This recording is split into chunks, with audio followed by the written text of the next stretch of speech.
This might not look like much from this side, or quite frankly from this side yet, but this is part one of a multi-part video where I am taking one of those pool table toys that Dollar Tree has and turning it into a dollhouse miniature pool table. Stay tuned and see how fun and easy this project is.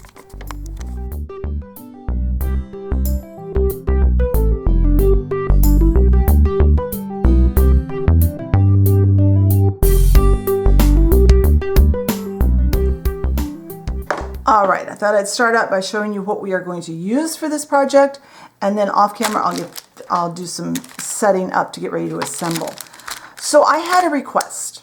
I've been communicating with one of you lovely viewers who is doing a room box, and it's basically a man cave in a garage. And one of the things they wanted to include was a pool table. And I'll have more about this project that they're doing on the blog post, so be sure and go over there. The link will be in the description box. And I'll tell you a little bit more about their project there rather than taking up time here. But they wanted to make a pool table somehow, and they didn't know how to do it. And I love their project. I love what they're doing. I think it's going to be really cool. And I happened to be walking through Dollar Tree, and I saw this. This is just a pool table game.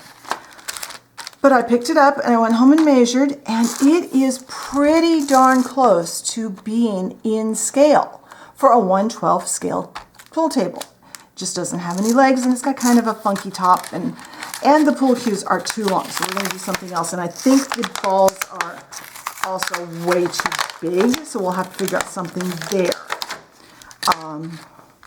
But I thought this was really cool, and I think it's going to be a lot of fun.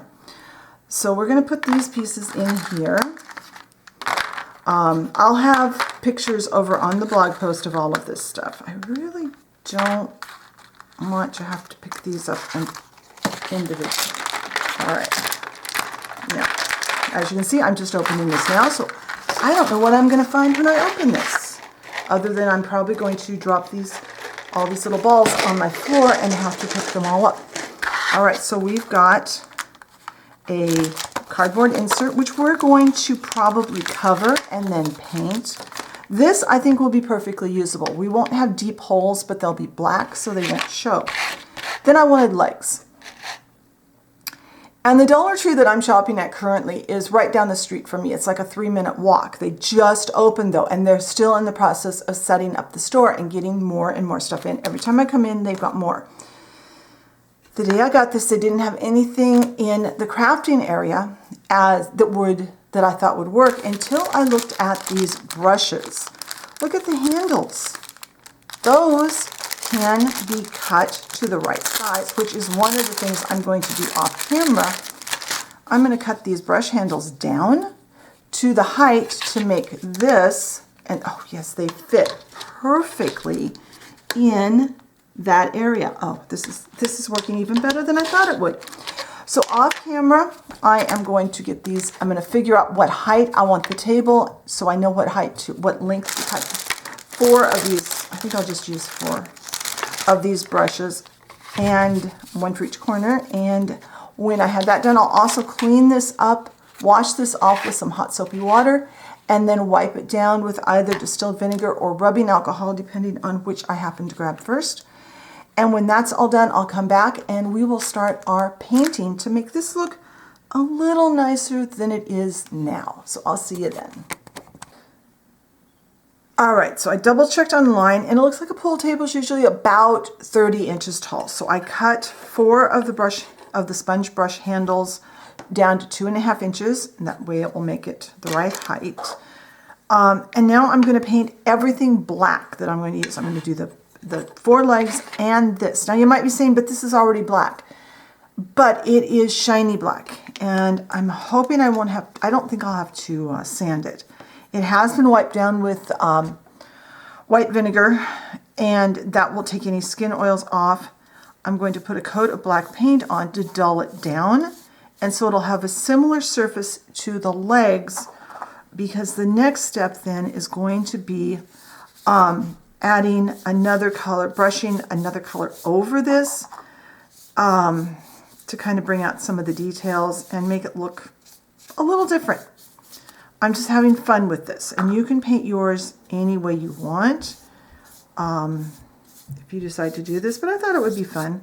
So I'm going to paint this really quick, and I love the fact I can hold onto this because this isn't getting painted. I think I will paint down into those holes. That way they will kind of disappear more. If they're not shiny, they won't show up as much. They'll look more like they go deeper. All right, and then these guys, I'll check for places I missed here in a moment off camera. And I might end up giving the legs 2 coats of black. I want to make sure it covers really well. It looks right now like it's going to cover really well, but I might second coat it before I come back. So I'm going to go ahead, I'm going to get all these pieces painted, and then when they're all painted and the paint is all dry, I'll come back and we can start the next step. So I'll see you then.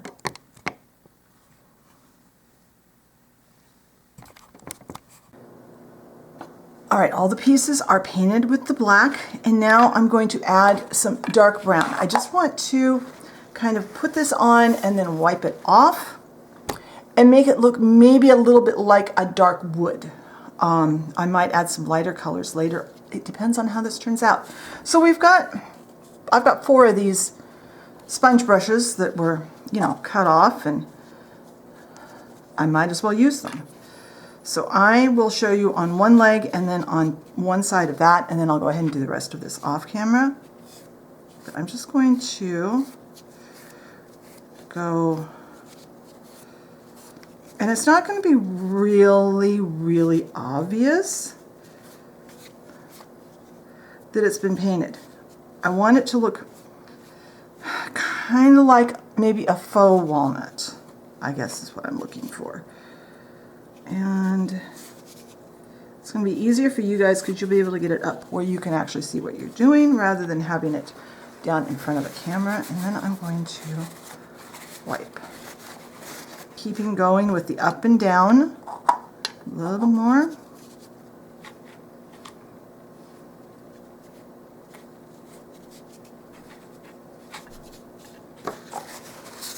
Yeah, I like that. It's subtle. So I will finish that off when I get done. Sorry, my hands are shaking. I just got back from a walk and I'm a little out of breath too.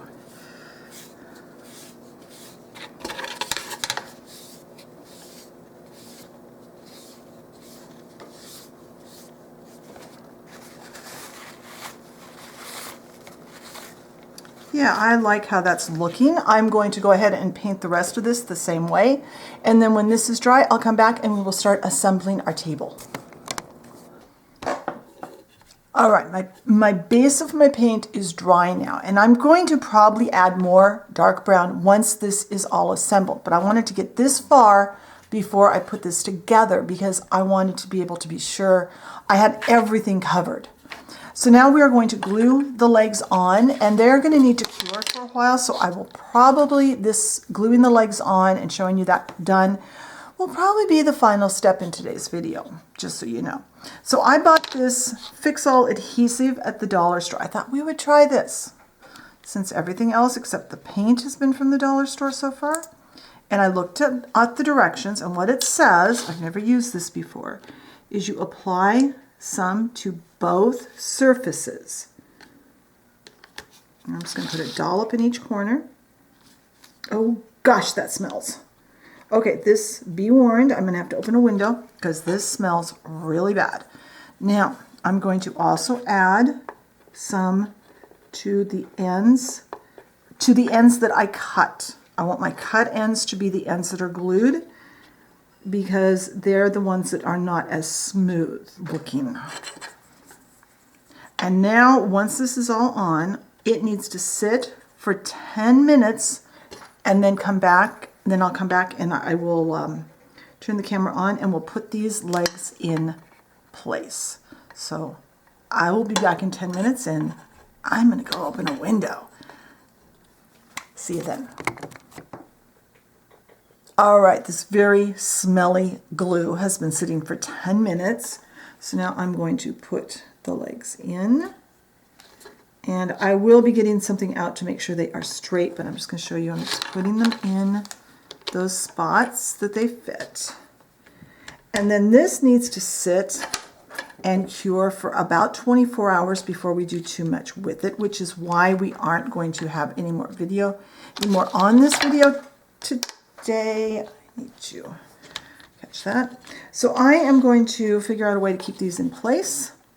I'm going to let this sit here and dry for a while, and I will talk to you next time. So be sure and check the blog post for photos and more information, and I'll tell you a little bit more about the project that the person that contacted me is working on. They sent me some pictures, but they didn't want them shared, so I can't share them with you, but I can tell you about it. And then next week we will come back and we will finish this. Oh, and if you like the video, be sure and hit the like button. If you enjoy my content and haven't subscribed, I encourage you to hit that subscription button and the notification bell so you know when I put up a new video. Thank you very much for watching today, and I will talk to you next time. Bye.